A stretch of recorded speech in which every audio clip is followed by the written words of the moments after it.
Good morning, friends. Today we are going to discuss शिक्षण एवं शोध अभियोक्ता पेपर 1 ऑफ जून 2006 का शिक्षण और शोध अभियोग्यता यानी पेपर 1 करेंगे आज हम। तो जल्दी जल्दी से कर लेते हैं। आंसर साथ ही है। अधोलिखित में से अध्यापन कौशल किसमें है? अध्यापन कौशल किसमें है? श्यामपट्ट लेखन में है, प्रश्न करने में है या समझने में है? इन सभी में है। तो इन सभी में आंसर डी। अधोलिख वक्तव्यों में सबसे अधिक तर्क संगत क्या है? तर्क संगत है शिक्षक बी। शिक्षक शिक्षार्थियों में ज्ञान प्राप्त करने की आकांक्षा उत्पन्न कर सकते हैं। शिक्षक शिक्षार्थियों में ज्ञान यानी अध्यापक जो है वो क्यूरियोसिटी पैदा कर सकते हैं। सबसे प्राचीन भारत के प्रथम भारतीय इतिहासकार थे मेगस्थनीज। प्राचीन भारत के प्रथम भारतीय इतिहासकार कौन थे? ए मेगस्थनीज। निम्नलिखित वाक्यों में कौन सा सही है? ए पाठ्यक्रम पाठ्य विवरण का अंग है। पाठ्यक्रम पाठ्य विवरण का अंग है, ये सही है। दो विकल्पों में समझ के स्तर के अनुरूप कौन है? समझ के स्तर के अनुरूप तो समझ के स्तर संज्ञा की व्याख्या और अपने शब्दों में संज्ञा की व्याख्या तो मात्र दो है, यानी अपने शब्दों में संज्ञा की व्याख्या, ये है समझ के स्तर के अनुरूप। तो अधोलिखित में से वर्तमान समाज में शोध का मुख्य कार्य क्या है? शोध का मुख्य कार्य है ज्ञान में वृद्धि की प्रक्रिया में सहभागिता एक, नई वस्तुओं तथा तथ्यों का अन्वेषण दो, और फोर्थ है शोधों स्रोतों की सुसंबद्ध परीक्षा तथा उनका विषयनिष्ठ समालोचनात्मक विश्लेषण तीन। तो ये सारे हो गए। इसमें ज्ञान में वृद्धि करना भी, नई वस्तुओं तथ्यों का अन्वेषण भी, और शोध के स्रोतों के सुसंबद्ध परीक्षण तथा उनका विषयनिष्ठ समालोचनात्मक विश्लेषण, ये सभी है। सूची 1 को सूची 2 से मिलान कीजिए। तो कीजिए मिलान। तो थोड़ा लेंथी है आंसर क्वेश्चन। तो सूची 1 साक्षात्कार का मिलान सूची 2 अर्थ में करें। तो 1 है जो है साक्षात्कार ढांचागत साक्षात्कार, तो इसका 4 हो जाएगा पूर्व निर्धारित प्रश्न। पूर्व निर्धारित प्रश्न तो ढांचागत साक्षात्कार का हो जाएगा पूर्व निर्धारित प्रश्न। ढांचा विहीन साक्षात्कार तो ये हो जाएगा, ढांचा विहीन साक्षात्कार हो जाएगा अधिक नमनीय उपागम। अधिक नमनीय उपागम 2 यानी कि, और केंद्रित साक्षात्कार हो जाएगा, केंद्रित सभी को पता है। केंद्रित साक्षात्कार में हम जिन प्रश्नों का उत्तर देना है उन पे ध्यान देते हैं, जिन प्रश्न का उत्तर देना है उन पर ध्यान देते हैं। और नैदानिक साक्षात्कार में हो जाएगा निजी जीवन, नैदानिक निजी जीवन का अनुभव। अर्थशास्त्रीय शोध के संदर्भ में आपकी क्या धारणा है? तो शोध क्षेत्र में विषय विशेष की निर्भरता को कम करना। अंतरशास्त्रीय शोध के संदर्भ में आपकी क्या धारणा है कि शोध के क्षेत्र में विषय विशेष की निर्भरता को कम करना, ये है हमारी जो वो है भाई। अनुसंधान में वैज्ञानिक पद्धति का मुख्य उद्देश्य क्या है? अवैध एवं त्रुटिपूर्ण संबंधों का निवारण। वैज्ञानिक अवैध एवं त्रुटिपूर्ण संबंधों का निवारण बी। शोध की गहराई निम्नलिखित में से किस एक में निहित है? आंसर बी शोध द्वारा अर्जित तथ्य। शोध द्वारा अर्जित तथ्य। तो ये देश के राष्ट्रपति उपराष्ट्रपति ये इनको आगे बढ़ते हैं।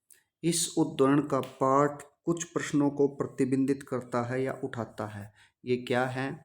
ये समुद्र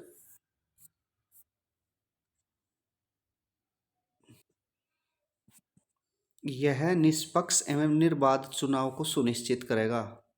इस उद्धरण के अनुसार संविधान के अनुच्छेद संख्या 21 के अंतर्गत निर्वाचन आयोग एक स्वतंत्र संवैधानिक प्राधिकार है। तो देखेंगे इधर ये रहा अनुच्छेद 324। तो अनुच्छेद क्या है? 324। ये रहा 324 ए में 12 का क्या हो गया? ए हो गया 324। निर्वाचन आयोग की स्वतंत्रता का अर्थ है उसे संवैधानिक दर्जा होना। संवैधानिक दर्जा होगा तो निर्वाचन आयोग की स्वतंत्रता हो जाएगी। फिर नेक्स्ट है निष्पक्ष और निर्बाध चुनाव का अर्थ है कानून व्यवस्था कायम करना। निष्पक्ष निर्बाध जब होगा जब कानून व्यवस्था और अनुच्छेद खालिस्तान के अंदर मुख्य चुनाव आयुक्त को उसके पद से हटाया जा सकता है 324 के द्वारा। ये रहा संविधान के अनुच्छेद 324 के प्रावधानों के जरिए उसको पद से हटाया जा सकता है। ठीक है, उसकी हस्तक्षेप उसकी रक्षा सुनिश्चित की गई और उसे पद से भी हटाया जा सकता है। तो सार्वजनिक प्रसार का ध्येय सूचना की उपलब्धि, विधि, घटनाक्रम और समस्याओं के सामाजिक विकास के संदर्भ में करना। इस प्रक्रिया को कहा जाता है समग्र भौतिक प्रसार। समग्र भौतिक प्रसार मनुष्य, पशु और मशीनों में सूचना उपलब्धि की प्रक्रिया के अध्ययन के विज्ञान को जाना जाता है साइबरनेटिक मनुष्य, पशु और मशीनों। नेटवर्क प्रसार प्रक्रिया संरचना निम्नलिखित संदर्भ में है तकनीकी पर्यावरण। डी 18 का क्या है? डी नेटवर्क प्रसार प्रक्रिया संरचना निम्नलिखित संदर्भ में है तकनीकी पर्यावरण में। डिजिटल वातावरण में कंप्यूटिंग, दूरभाषीय प्रसारण और मीडिया के संदर्भ में होते हैं केंद्रीयकरण। क्या होते हैं ये? केंद्रीयकरण। डिजिटल वातावरण में कंप्यूटिंग, दूरभाषीय प्रसारण, मीडिया के संदर्भ में होते हैं केंद्रीयकरण। मानव और कंप्यूटर के बीच में हो रहे संवाद के विभिन्न रूप होते हैं अंतरस्क्रियता। अंतरस्क्रियता है मानव और कंप्यूटर के बीच में हो रहे जो वो है ये क्या है? अंतरस्क्रियता यानी डी। अनुपलब्ध संख्या बताइए। तो अनुपलब्ध संख्या कैसे बताएंगे आप देखो। अब रीजनिंग का क्वेश्चन है, थोड़ा टाइम लगेगा, कोई बात नहीं। 16 में 1 माइनस हो रहा है 15 में 2 इंक्रीज हो रहे हैं 17, फिर 17 में -3 हो रहे हैं। ठीक है, और तो फिर 4 इंक्रीज होंगे। 1 माइनस हो रहा है, 1 माइनस और उससे बढ़ते क्रम में 2 प्लस 2 फिर ऐसे माइनस। एक बार फिर समझेंगे, क्लियर नहीं हुआ अभी। देखो 16 -1, फिर 15 +2, फिर 17 में से -3, फिर 14 में +4 कर दो तो कितना आ गया यहाँ पे? 18 आ गया। ठीक है, अब नीचे चलेंगे। 32 1 प्लस, फिर 30 -2, एक बढ़ाते रहना है, प्लस हो रहा है तो प्लस माइनस, फिर +3, फिर 34 में -4 कर दो, कितने आ गया? तो यहाँ आ जाएगा 34 30, तो 18/30। ठीक है, 30/18 यानी answer D is the correct answer. ये रहा आपका आंसर, ये आपका आंसर है। 20 मार्च 1995 को सोमवार था। ठीक है भाई, 20 मार्च 1995 को सोमवार था। 3 नवंबर 1994 को कौन सा दिन था? तो नवंबर के दिन निकाल लो, 30 का होता है ना, तो 30 में से 27 बच गए, तो 27 को 7 से डिवाइड करो, थ्योरी है ना ये, तो 7 या 21 और 6, तो यहाँ हो गया 6। फिर दिसंबर 31 होते हैं, तो 7 चौके 28 3, तो दिसंबर में हो गए 3। फिर जनवरी 31 होते हैं, उसमें भी 3, 7 से भाग कर रहे हैं ना उनके दिनों को। हाँ, फरवरी की 0 हो गई, फरवरी को छोड़ दीजिए। मार्च 20 है, तो 7 दूनी 14, तो 14 और 6, तो 6 हो गए इसमें। ठीक है, तो 6 और 6 12 और 6 18, तो 18 को 7 से डिवाइड करो, 18 को 7 दूनी 14 और 4 4 बचा ना शेष, तो 4 शेष बच गया। तो 4 शेष बचने से सोमवार में से 4 ऐड कर दो। सोमवार, मंगल, बुध, नहीं, सोमवार से 4 -7 दूनी 14 और 4 18, तो 20 मार्च 95 को सोमवार था। 3 नवंबर 94 को कौन सा दिन होगा?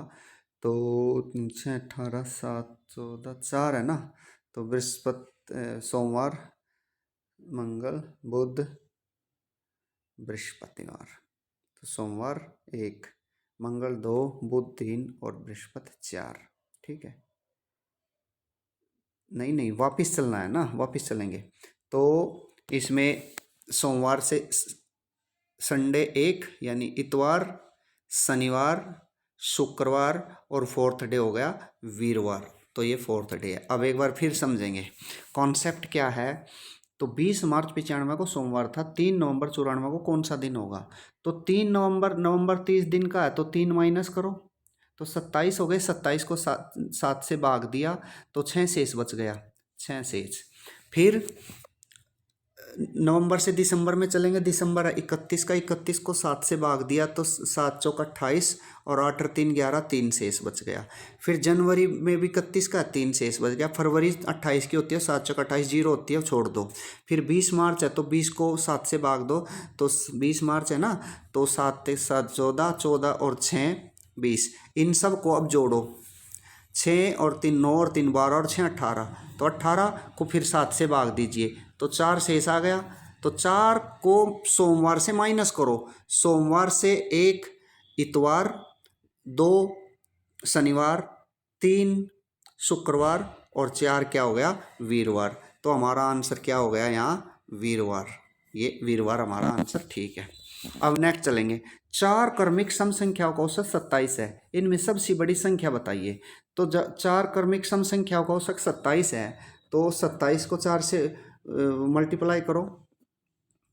27 को 4 से, औसत 27 है ना, 27 4, 4 सत्ते 28, 4 दूनी 8 और 2 2 10, 108 हो गया। ठीक है। तो 108 में 4 संख्याएं होगी तो 27 से इनमें सबसे बड़ी संख्या, तो एक 27 हो गई, 2 संख्या 27 से कम और एक बड़ी हो गई 30। तो ये 30 हो गया आपका। एक संहिता विशेष में FHQ का अर्थ है गर्ल। FHQ का अर्थ है गर्ल। ठीक है।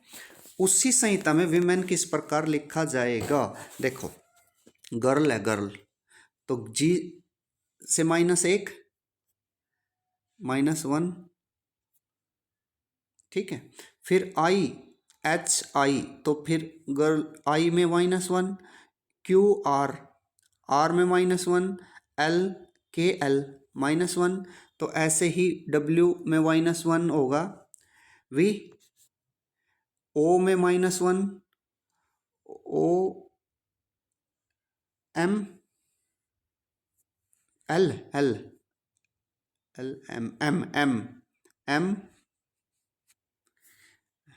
M N होगा, N होगा, सॉरी। तो W में -1 V, फिर O में -1 N, M में -1 L। तो आंसर बस ये बन गया आपका। 4 और 5 बजे के बीच किसी घड़ी की सुइयां कितनी विपरीत, ये आप निकाल के देख लेंगे। इसका आंसर डी हो गया, 4:54 सही 6/11 पर। निम्नलिखित में से निम्नलिखित उक्ति पर आधारित नीचे उद्धृत निष्कर्षों में कौन सी विधि मान्य और वैध है? अधिकांश शिक्षक परिश्रमी होते हैं। अधिकांश शिक्षक परिश्रमी होते हैं।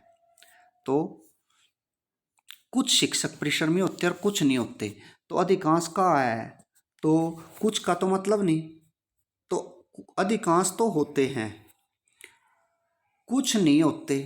तो अधिकांश में से कुछ, तो इसका 2 हो जाएगा, मात्र 2 युक्ति संगत है। भारतीय संसद में किसे अपने विचार रखने की अनुमति है? ये सी है, भारत के अधिवक्ता सॉलिसिटर जनरल तुषार मेहता जो है। ठीक है। निम्नलिखित में से कथन निष्कर्ष बताना है। अधिकांश भारतीय रियायतें स्वतंत्रता पूर्व भी थी।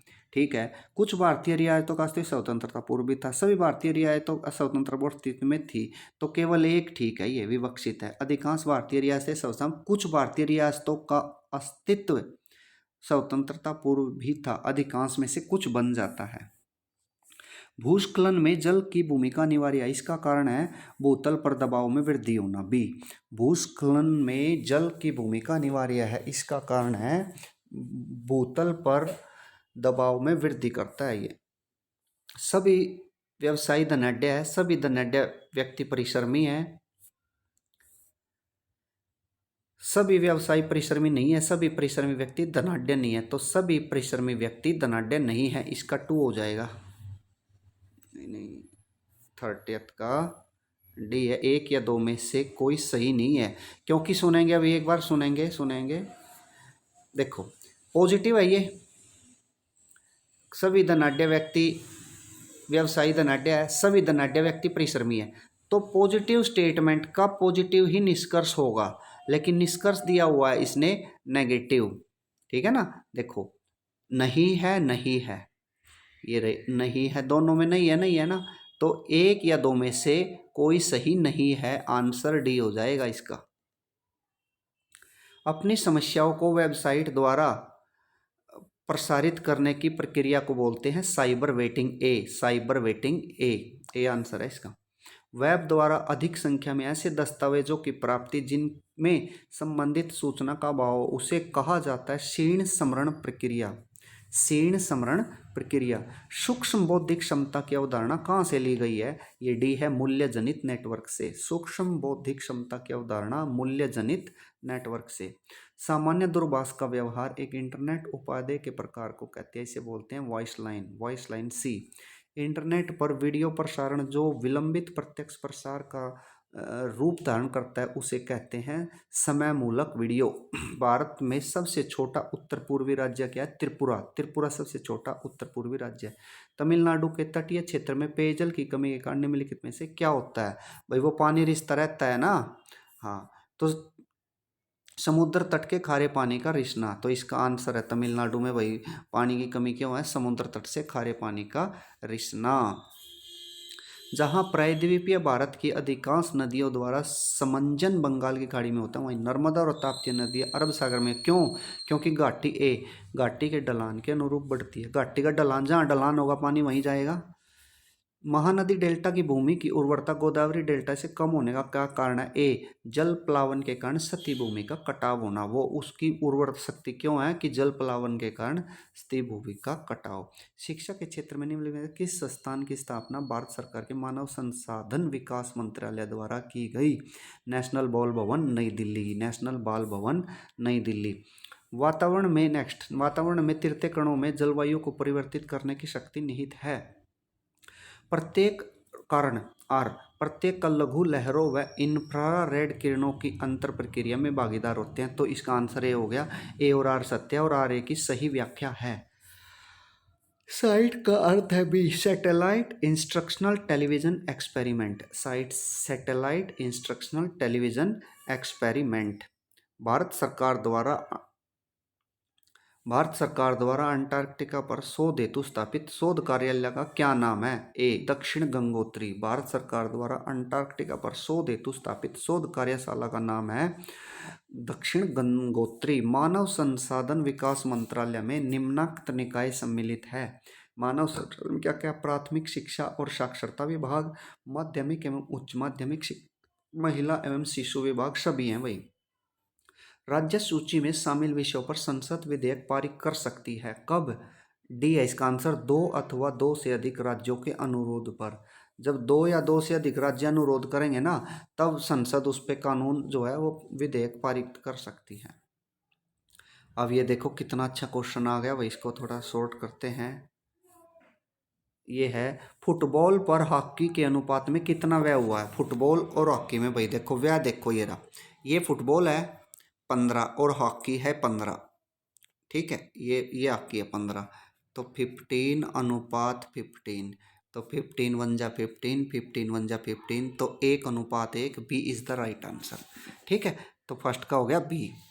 यदि खेल कूद में एक वर्ष में कुल व्यय इतने रुपए हैं तो बास्केटबॉल को कितनी राशि खर्च की गई? अब बास्केटबॉल चेक करो भाई कितने हैं बास्केटबॉल में 12 से 1/2।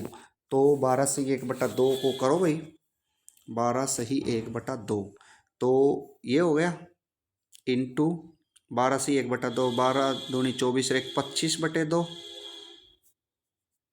और यहाँ मल्टीप्लाई नीचे 100 क्योंकि परसेंटेज है। 25 से कम 25, 25 चौका 100, और 4 दूनी 8, तो 4 एकम 4, 4 तिये 12, जितनी जीरो है लगा लेना। 2 एकम 2, 2 एकम 2, और 2 पंजे 10। तो 15 वाला देखो कौन सा है?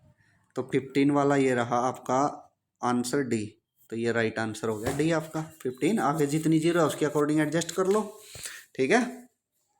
फिर रेखा चित्र इंगित करता है 48 कि देश का सर्वाधिक लोकप्रिय खेल है, यानी सर्वाधिक लोकप्रिय खेल है, परसेंटेज चेक करो। ये रहा सर्वाधिक लोकप्रिय, तो हॉकी 15 है, टेनिस 10 है, फुटबॉल 15 है, बास्केटबॉल इतनी है, गोल्फ इतना है। तो क्रिकेट देश का सर्वाधिक लोकप्रिय हो गया, 25% क्रिकेट खेलते हैं, तो क्रिकेट हो गया सबसे लोकप्रिय खेल। एडजस्ट करते हैं इन आंसर्स को, ज़्यादा इम्पोर्टेंट तो हैं ये। तो नेक्स्ट क्वेश्चन जो है, निम्नलिखित में खेलों में राष्ट्र व्यय समान है, समान किस किस में है देखेंगे एक बार भाई। जो व्यय कर रहे हैं हम, तो समान किस किस में है, तो समान है फुटबॉल में और हॉकी में, लेकिन ये ऑप्शन में दे नहीं रखे। बास्केटबॉल और गोल्फ में 12.5 है, तो फुटबॉल हॉकी ऑप्शन में होता तो ये भी हो जाता, लेकिन ये क्योंकि ऑप्शन में नहीं है तो बास्केटबॉल और गोल्फ हमारा राइट आंसर हो जाएगा। तो ये रहा गोल्फ और बास्केटबॉल। यदि एक